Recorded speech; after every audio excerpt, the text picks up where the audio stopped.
I'm gonna record it to the computer. Okay, so we are recording now. All right, so yes, so welcome to From Limited Resources to Significant Results, Grow Your World Language Programs. Because many times inside of our districts, we want to grow our programs because our programs and the growth of our programs brings more students. And we don't want our programs to get cut. We don't want to lose a teacher. We don't want to lose a level. We want to expand our territory.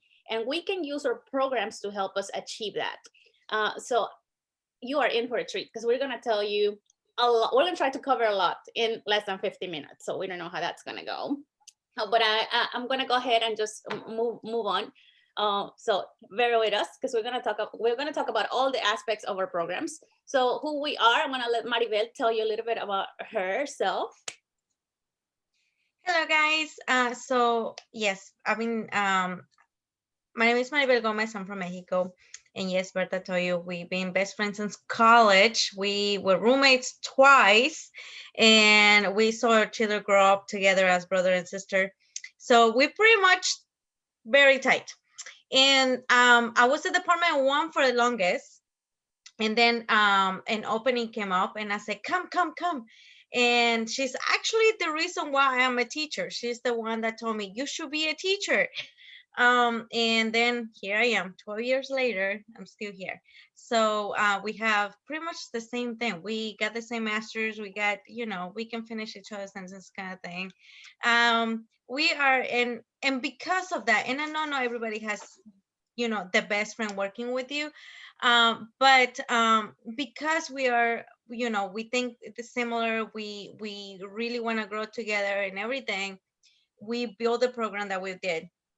However, if you don't have a bestie, you can still do it. You just need to find the right people, the right resources.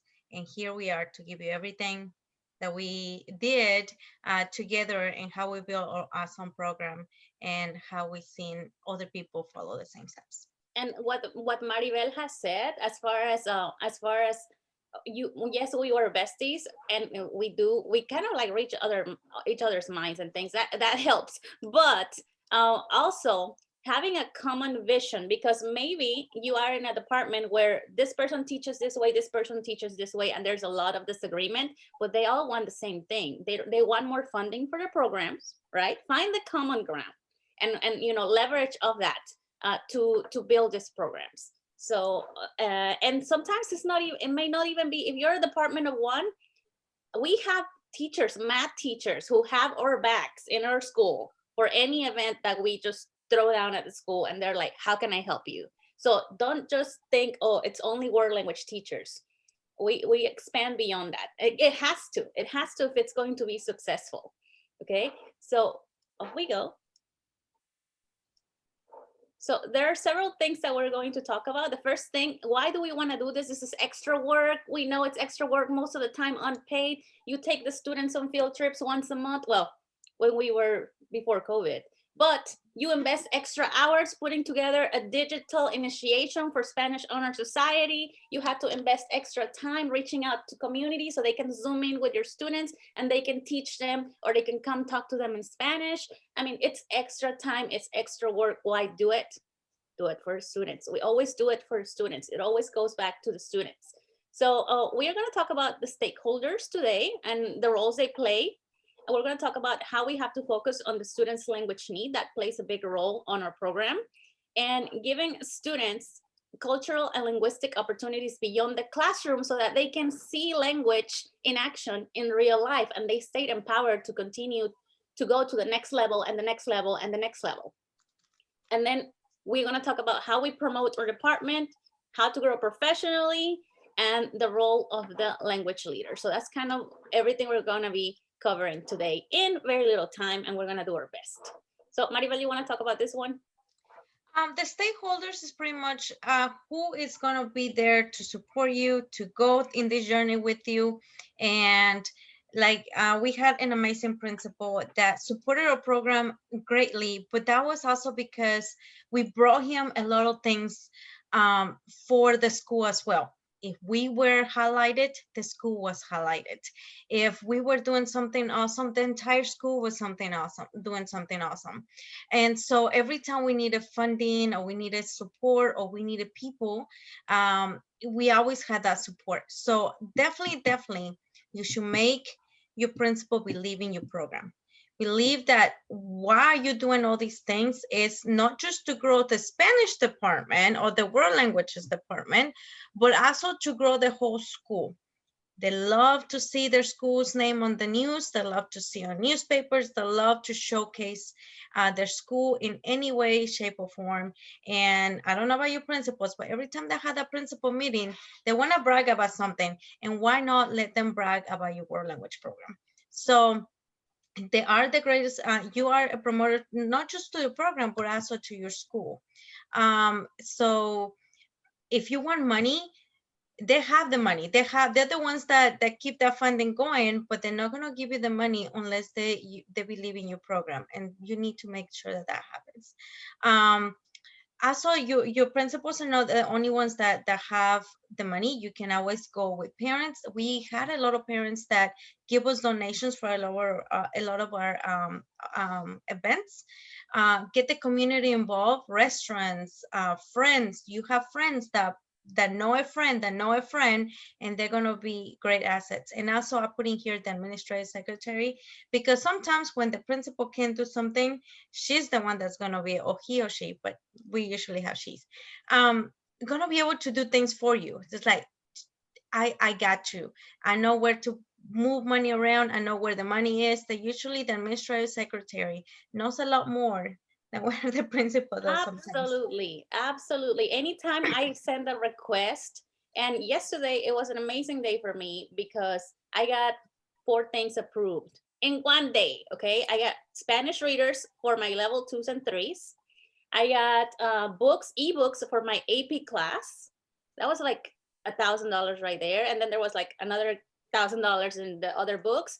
And then my media specialist came to my class and she said, I have a camera for you. And I said, but you just gave me one 2 weeks ago. She said, yes, but the principal wants you to have this because he knows you're going to do great things with it. And I'm just like, whoa, I didn't even ask for this. So this is so true. Same with what Maribel was saying about the secretary. They are the ones, anytime I make a request on email, who's the person he forwards it to? The secretary. So make best friends with the secretary. Occasionally, maybe when Maribel and I would go abroad with our students, because we did do those trips back in the day before COVID. We went to Italy, bring her something from Italy. We went to China, bring her something from China. Just little, something, little gestures. Get to know your secretary, what's their love language, and speak to them that way. Very, very honest. Very simple. And as Maribel was saying, think about how we're promoting our school, because principals will invest when they see someone that's dedicated, bringing a good light to the school. So that's pretty much the key of it. We want to do it for the students, but this is how we get in. We have many colleagues who sometimes, if I were to tell a certain department in my school, okay, because we're friends with everybody, but if I were to tell a certain department in my school what I just got funded yesterday alone, they're gonna be like, I never get any money. And I mean, it's not because I'm special, but because of all the work we do in the school, and it is being recognized. And it is nice that it's being recognized. Maybe we don't get paid extra, but people recognize your work. Okay, so we have other ideas for funding. So the school can give you funds to make things happen. And Maribel said the parents can give you funds to make things happen. In our school, we have a big world language event. It's our international festival, and it is massive. It is massive, and we have the whole community, all the students, the parents. It is run by the parents, well, by the students, and a little bit of the parents. And we bring communities, and we just highlight all countries. It is not just Hispanic, it is international.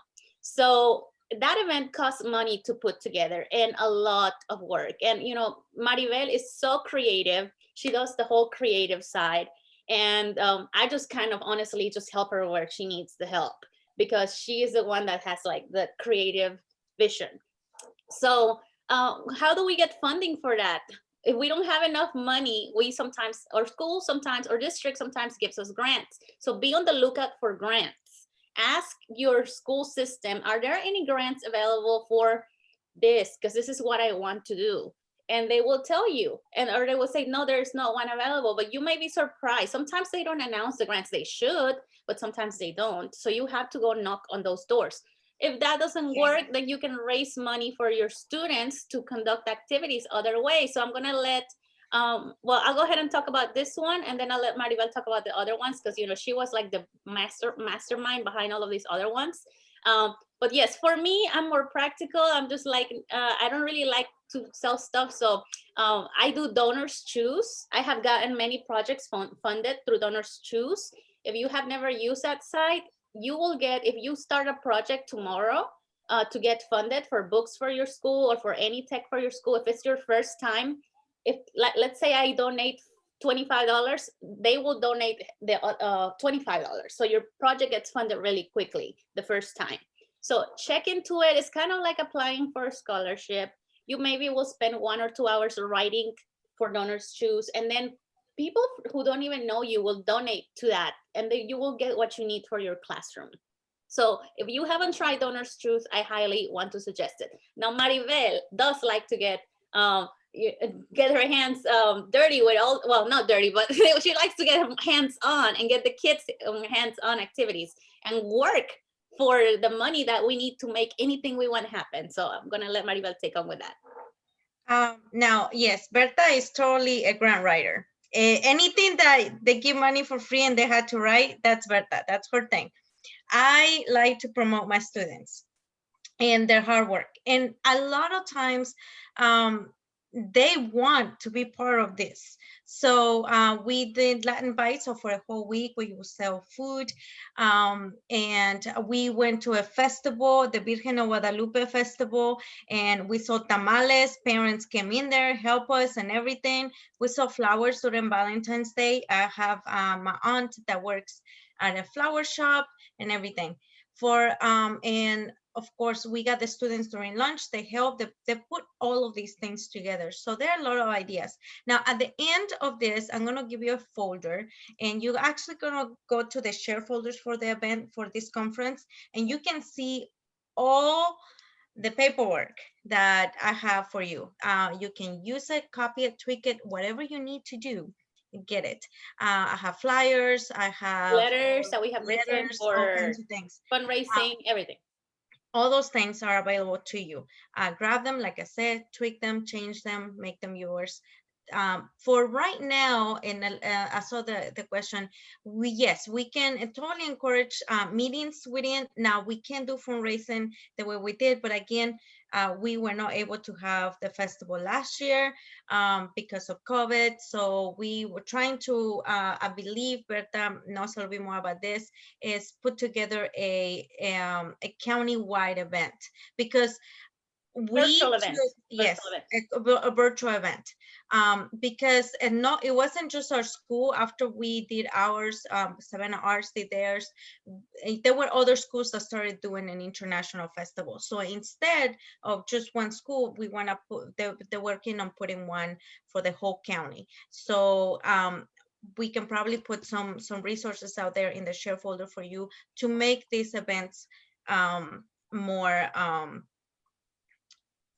digital in this absolutely. And don't think, honestly, we're not going to be living in this COVID reality forever. And yes, we're never going to go back to what used to be normal, but we are going to be out again eventually, and we're going to have to do this. So yes, we're always going to go back and tie in our examples to the virtual reality that we are living today.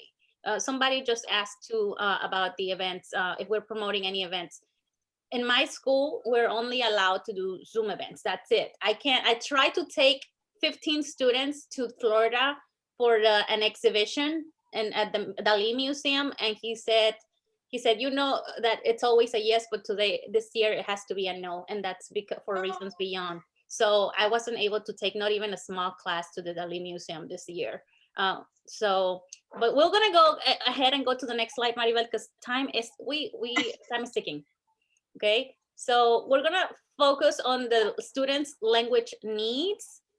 In our district, we don't have a program for heritage learners. I would love to have one for heritage learners, so we could serve them better. So, and I just don't like to dwell on problems. Oh, we don't have enough funding. I don't like to dwell on problems. We find solutions, because if I get stuck on the problem, I'm never going to make anything happen, nor for myself professionally, nor for my students. So we don't have a heritage program, so we have to focus on their needs. And that's why we adopted a proficiency-based curriculum where comprehensible input is a key ingredient on our classes.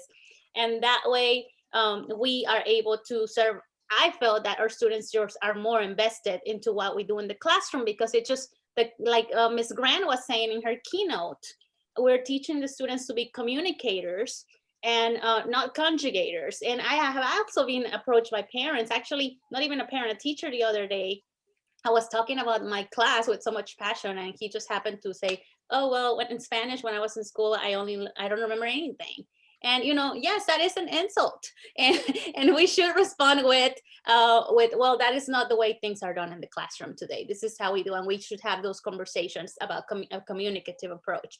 So we want to make sure that we are the teachers that the students want to take, not because we're easy, not because we're fun, although fun is allowed to be had in the classroom, but because we are building those relationships with them. We are taking them to that next level of proficiency, and because they can see that. Yesterday, for example, I have a new student, and he said, can I talk to you after class? And I said, yes. And he's like, can you tell me more about Spanish Honor Society, because I want to be part of it. So one of our students told him about Spanish Honor Society, and he wants to be part of it. I didn't even have to promote it. We have to think. Companies think about people as consumers, okay? And we have to think about our students as consumers at some point too, okay? We have to, and companies are always studying, just like Ms. Grant just said on her keynote. She hit on so many excellent points. Always asking them what they need, always survey them, because we want them to be consumers of our classroom, of our material. And not only that, use it and grow from that. So we want to make sure that our students are the ambassadors for our program. When the students come, they know, oh, I'm going to take Spanish because they have this amazing program, and they have not the Spanish Honor Society, or I want to go to Woodville, that's their school where we worked at, and say, because they have this amazing program for international students, and I just want to grow in that area because they go here and there and they do this. That the word gets out, and that's how we have people coming in. If you don't have a contest sponsored by your state organization or regional organization, make your own, okay? Make your own, find your people, and make it happen. I know in South Carolina, Joanna, one of my friends from South Carolina, recently posted some pictures about a contest they hosted. It was like a spelling bee and some other activities that they did. So pick your activities, that fit the way that you teach in your district, and make a contest, make a district-wide contest. If there's no noise being made by your regional or state organization, you create that noise for your students. And by noise, I mean that opportunity. We want to build the upper levels. If the upper levels will want to go there, only if they feel like what's in it for them. So we want to give them reasons of what's in it for them. And for us, the Spanish Honor Society, it's a great reason. I don't know about it in your school, but at our school, stalls and cords for graduation are like the best thing in the world for students. They will fight a teacher over community service hours if they're not getting a stall. Okay, so our Spanish Honor Society has special pretty stalls, and the students want to be part of that. So we want to build the upper levels, of course, with the content and with everything we're bringing to them to offer. Maybe as part of the class, we were doing field trips, and we were doing, we were doing a lot of things pre-COVID as part of the class, but I do have some suggestions for you, and I will share a link to a video with you and actually I will link it to the presentation, where I'm talking to Miss Heidi Trude, and she is sharing about how you can bring world heritage speakers, well, not heritage speakers, I'm sorry, native speakers from other countries to your classroom via Zoom, free, 100% free. So if you want to bring speakers from other countries, you can. Okay. Take upper level students to teach French or Spanish in elementary school. You can do this virtually. I haven't done it this semester, but something that can be done virtually because we do have little kids learning virtually as well. So that's another thing that we're talking about, language acquisition. So we have some pictures in here of things that we were doing in our classes. So over here, they're painting for international festival. They were making some decorations, and then just some class activity going on. And I don't think that's one for our dance. Yeah, it might be one of our, no, I don't think it's one of our dance workshops. They were just dancing in your class. Yes. Okay, so you want to talk about this one, Marty? This one is mostly like bring them cultural experiences that you cannot give them inside the classroom. We were very fortunate to link up with many people and to actually seek opportunities within the state. We went to Georgia State for their cultural programs. We would take them to restaurants. We were fortunate to have many restaurants in our community that they weren't only Mexican restaurants. We had Cuban, we have Salvadorian, we had Peruvian, we have all kinds of things. And so we didn't just want to give them one experience. So we would take them there. I know right now it's not a thing. What I've been doing with my students is I'm cooking at home because I am fully virtual. So I'm stuck at home, and I don't know about you, but when we came to the food unit, I just videotape myself doing gorditas. I show them how to do empanadas, and I would do little clips on my social media. And I say, guys, for lunch, I'm making this. If you want to make it with me, follow me here. And we would do them together. So there are other things. Also, I started incorporating music. The music that I will hear in my classroom with them. Now I have Alexa over here, and whenever we have a little break, oh, she's now up. I would do music and things like that. Take virtual tours. Right now, they have tons of websites and tons of people that are doing virtual tours that you can do with them. Participate in conferences. I know that culture in Georgia State is doing something virtual coming up, so it might be something that you want to get into.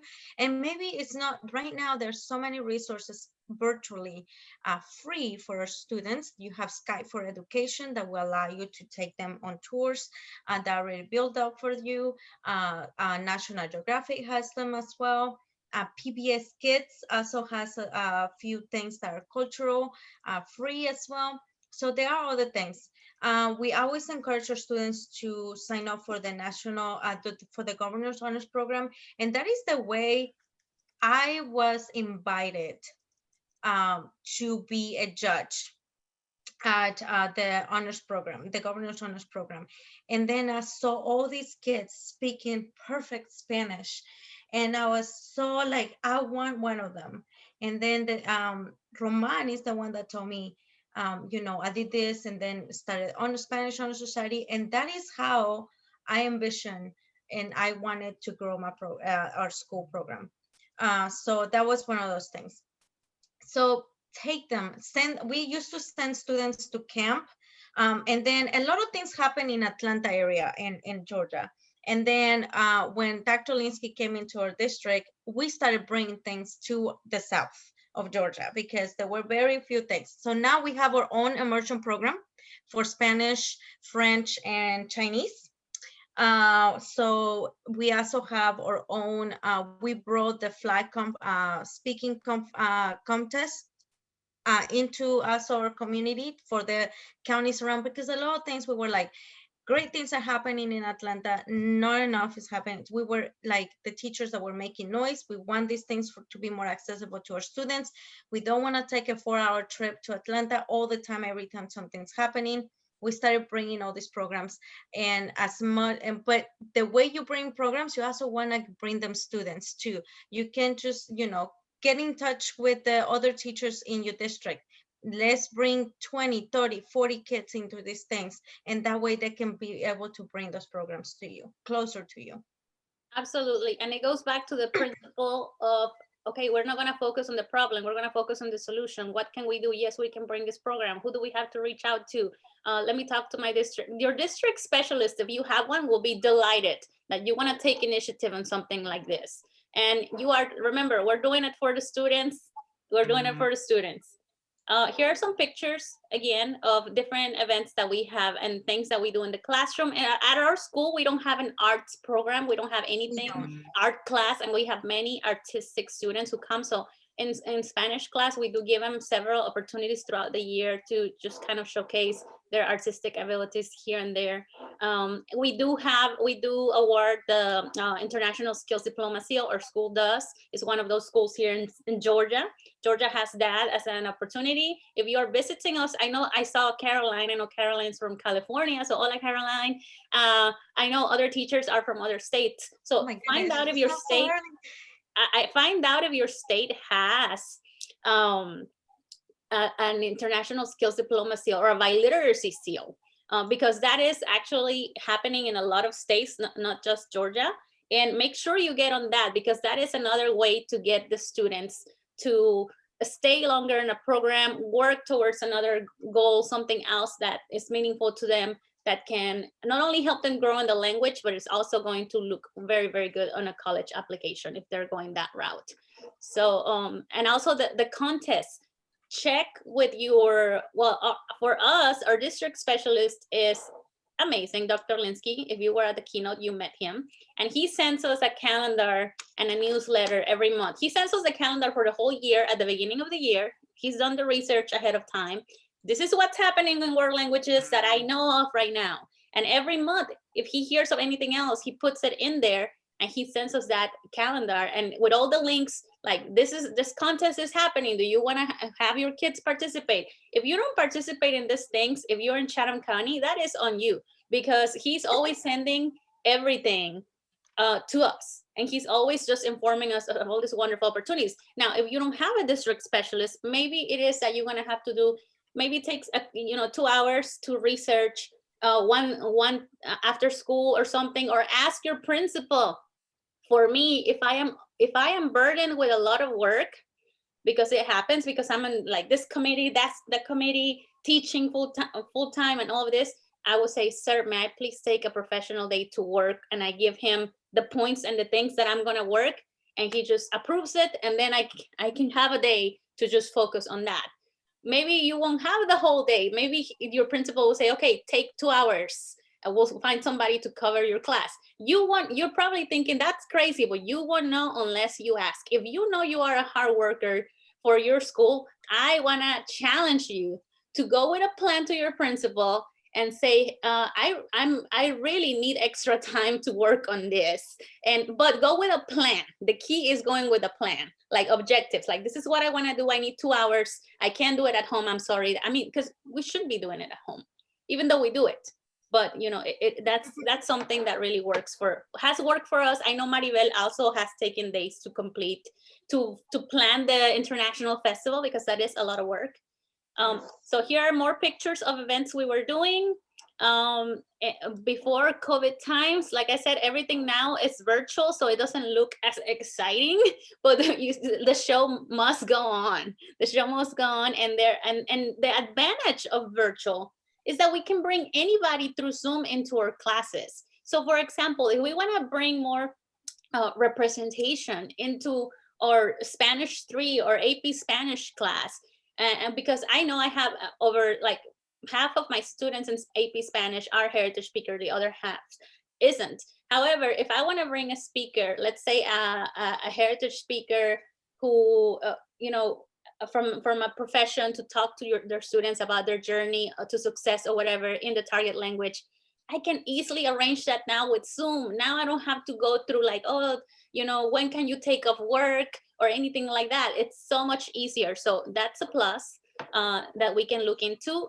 Dance lessons, you can do dance lessons in Zoom as well, and make those contacts. Those are future customers for the people of those dance businesses, and they know this. Okay, so I'm going to talk very briefly about this social media. If you don't have an online presence for your program, it is something that honestly helps a lot. Why? Because it brings the learners get featured on that social media. It is their language. This is the Generation Z language. They are in Instagram all the time, and that is their language. They want to be featured. And I feature them. I give them a form at the beginning of the year that they can sign, and then they can be featured. And whatever we do in class, I feature it. Okay, and then they can see highlights of what's happening in class. I also showcase events that are coming up and things of that nature. For parents, if you invite the parents to follow your social media channel so they can see what's happening in your classroom. You can put what you're doing in class, what unit you're covering, or things of that nature.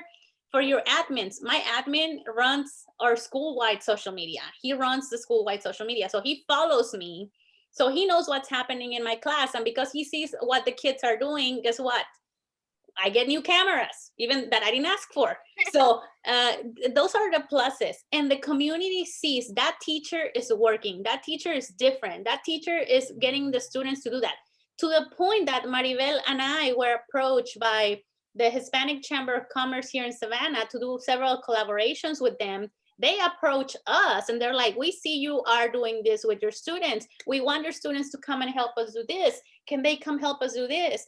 And we did several collaborations with them. So it became a point that the community was reaching out to us so that we could take our students to their businesses, to their events, and our students were getting community service hours, and they were doing real culture, real language application after school hours. So that's why we want to do the community and do it. Make sure that you are following. If you open a social media, make sure you're following those people in social media. Go follow the Hispanic Chamber of Commerce. Go follow all of those people that are possible in your community. Go, if they have an account, go follow them. They'll follow you back. And you can ask them and say, hey, can you please follow me back? I mean, you even can, I'm a teacher and I just kind of want to, whatever. So you tell them and they'll see what you're doing because people notice that kind of stuff. A lot of people know what my class is doing here locally, and they're like, oh, you're the teacher that does this, or you're the teacher that does that. And when I ask them for something, those people who see that, when I post a Donors Choose project on my social media, bam, it gets funded like that because people see what I do in the classroom and they want to give me money. So it's and it's for my students. So I don't feel bad about asking for things for my students, and neither should you, because we work very, very hard. So here are some examples of things you can do on social media. What should you post on social media? Moments from the class as they're happening, like I mentioned. Announcements for the class. We had like salsa lessons. This one was a college that reached out to me and said, okay, can you please push this out to your students? This was a Carnaval Colombiano that was taking place in Savannah. Same thing. They reached out to me and they're like, can you please push this out to your students? People will reach out to you and they say, please give this information to your students.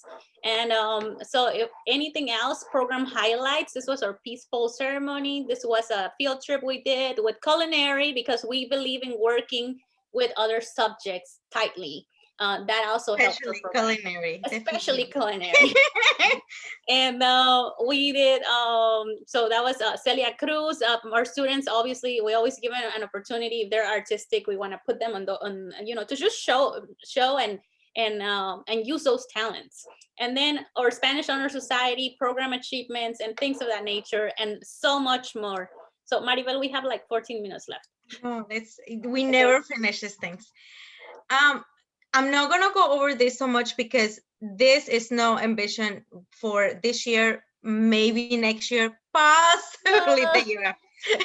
Okay, but definitely try to take them. We had taken students abroad before and giving those opportunities. Sometimes we took them to places that had nothing to do with Spanish because we do give the international diplomacy and the global competency and the global citizen thing and all that stuff. We had taken them to China, to Italy. We went to China in 2019. The year before COVID. 1 year before COVID. But we can at least say we went to China. So a lot of these opportunities right now, if you really want to get into it, you probably want to reach out to some of these organizations at the bottom and plan ahead, 2-3 years ahead if you want to. A lot of we lived in a community that doesn't have as much money. We don't have those parents that here's the check, $3,000, $4,000 for my student to go to this trip. We made it affordable. Some of these students pay for 2 to 3 years to go to these trips. And they So work their own money that they work Yes. because they were employed. The students paid fully. Yes. And so if you want to do a trip, I would say go ahead and reach out to these organizations now, get on their list and start planning ahead, and start planning with your freshmen, with your sophomores, and so that you can start putting these ideas. Hey, we can go to this country in 2-3 years. And that way they can start paying a little bit. The longer they pay, the more affordable it is. And you know, we know that not all the students are going to go to Spain. Not all the students are going to go to Costa Rica. So, you know, that's why many times we hear we don't want to give those scenarios in our class. Oh, you are a student in blah, blah, blah. But those students who sign up for the Costa Rica trip, they have a bigger motivator to continue to acquire the language. And you will see how those students actually, you know, get so invested into your classes even more. And I think, Maribel, EF is here today in this collaborative. Yes, I think they're EF having a is here. presentation today. They don't have trips planning for this year. They're actually doing next year. So anything that you talk to them will be for the following years. There's nothing going on this year. Yeah, I'm taking a break until possibly 2024. I'm not doing trips anytime soon right now. Yes, personally. But I will say we had you can do so many other things. It doesn't have to be a tour trip. We did a community service trip to the Dominican Republic. We wanted to do a language immersion program last summer to Oaxaca, where they will go to school in the morning and they will go tour in the afternoon. And that one was more affordable. It was like $1,000. It was a lot more affordable than the other trips. But we wanted to do not just let's just go out and have fun, but let's also do some other things. The trip to the Dominican Republic touched the kids because they went in there to help kids of one of the poorest cities in the Dominican Republic. We didn't went to Punta Cana or any of those places, Santo Domingo. No, we went to like where people usually don't go in there and tour. Another thing, we had taken them to Florida, and I think we talk about the Dali Museum.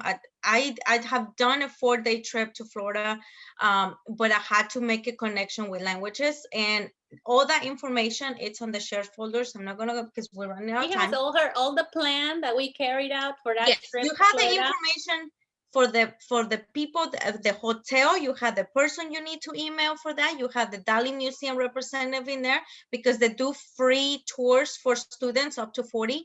I have the restaurants that I cater that I contact ahead of time. I need 40. We had taken 40 students, 4 chaperones, 4 bands. I tell you how much it's going to cost each student. I break all that down for you, all that it's in there. A lot of these things are free. All they had to do is pay for a hotel. Disney, if you're gonna go to Disney, you had to go to Epcot because that's the cultural piece. Then you get the 2-day pass. You take them somewhere else, wherever they want to go, and that sells it pretty much. They don't care. They just want to go to Disney. To the point that our trip, even our seniors from last year, no, 2 years ago, were like, our international students trip is better than the senior trip. So it's no competition, but you know, they know this and they say it's cheaper too. It's cheaper too, and we go for 4 days, 3 nights. We stay in nice hotels and everything else. So if you want to do that, if you are close to Florida, I would say do that. If you're not close to Florida, find a place near that it's very nice. You make some connection with their history, with language or something. You can make a connection with something in a stand or somewhere and take them to places. We wanted to go to New Orleans one time. It's just, you know, it didn't happen, but it will eventually happen. Berta's over there. We went to the mountain, and she very made. I know she's. I know. I saw that picture. I was like, why in the world would she put this picture in? We made it to the top of the mountain. Okay, And so we already kind of touched on this, but promoting the ways to promote your department, other ways to promote your department. So this was an open house, and this was our table and everybody else's table. We're not trying to outdo anybody, but we just have so much and we are just so passionate about what we do. And all the other teachers from like math and everything, they didn't have anything on their tables. We were the only people. We're like, whoa, we we outdid. gonna decorate. Yes. You know how One when you go other to thing. a party overdressed? That was us. So these are ways you can promote your department. You can have a student of the month and, just blast it everywhere. You can blast it announcements, social media, school social media, student of the year by level, and world language student of the year. If that is not a part of your program already, it's time to make it so that the students have something to look forward to. It can start with you. You can tell your department, okay, I saw this idea. It's super simple. Let's do it. And then you can get money to buy a plaque from your administrators. Those are not that expensive, or you can get them from, what's that place, Vista Print, right, that prints things really cheap. Get something somewhat fancy from there as well. Honor societies, they are more work, but they will definitely increase the student interest in your program in the long run. They want to be part of the honor society. They want to earn those stolts and cords. Always keep a bulletin board for your department where you're showcasing and moving things around. Like, I know bulletin boards are a little bit more, they're still there, but use them to say, change them all the time. You don't have to do, oh, it's Valentine's Day, now we're doing this. No. Keep the same thing, but just put little things here and there. Okay, this event already passed. Let me take it down. What else is happening? Here's this event. So you can have a bulletin board that you set up in January for world languages and just put pictures of events. Like, that is my bulletin board at the beginning of the year. I just put pictures from last year so that the kids who are walking by my class, they're like, oh, okay, this is all right. Yes, I want to be part of this. And then, when we start having events, you can start putting deadlines in there and little papers with things, but that they notice that there's stuff being taken up and put up every month, because that is an active organization or that is an active program. Social media, we talked about this, host International Week. If you haven't done this is a lot of work, but it's only like, you're going to be working a lot for like a month. And then it's over. And you're going to get so satisfying though. It's so satisfying, and that means more funds for your program for next year. People will come at your door and they'll say, are you doing this year? Because my husband and I would like to dance next year. I mean, we had parents and family members who would reach out and say that.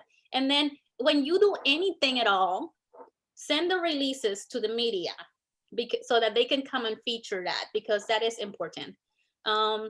So honor societies, Maribel, I will let you talk a little bit about honor societies. We have 5 minutes left on the clock. Oh my goodness. Okay, so if you want to start your Spanish honor society, all your links are there. If you're in elementary and middle school, you have the Amistad, which you can do as well. So you can do a club for this pre-Spanish honor society, I guess. And also tell them, when you go to college, you can join the college honor society for Spanish. So that's another stall that you can take when you graduate from college as well. Berta had it. And so all those things. So I do have a folder with all the things that you need to do to apply to ASTP to become a chapter. It takes a little bit of time, but you don't have to do everything from scratch. Someone gave me all these things. I made them cute and I put them in the folder. You don't have to do everything from scratch. The application's there, the bylaws are there, all the little things that you need are over there. You just fill out your little form, pay your little $25 and become a member of ASTP, and then become a chapter and do all those things. Start getting students. The only thing that they require is that you induct students every year, at least one, and you move on. We have had years that we only inducted 3 or 4. That is okay. Okay, we send out 20 invitations to students that qualify, and we only receive a few. That's okay too.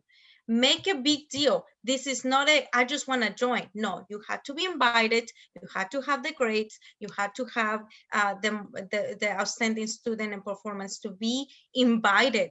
and then that is up to you if you accept. So, give them, like, it's a big deal to be inspired Spanish on society.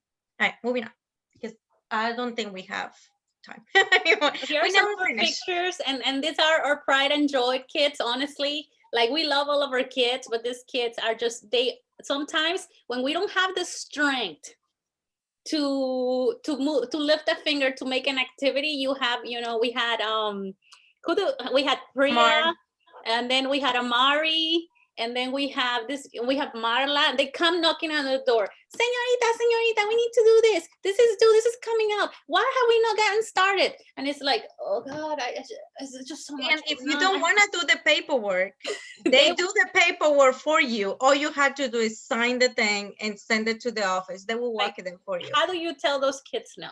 I mean, Yes. it's so Make rewarding. a big deal. You see, everybody wants a stall. Everybody. They had to work all these community service hours, all these events. Our students earn over 100 hours of community service in global or Spanish related events throughout their time in the Spanish Honor Society. It is very doable.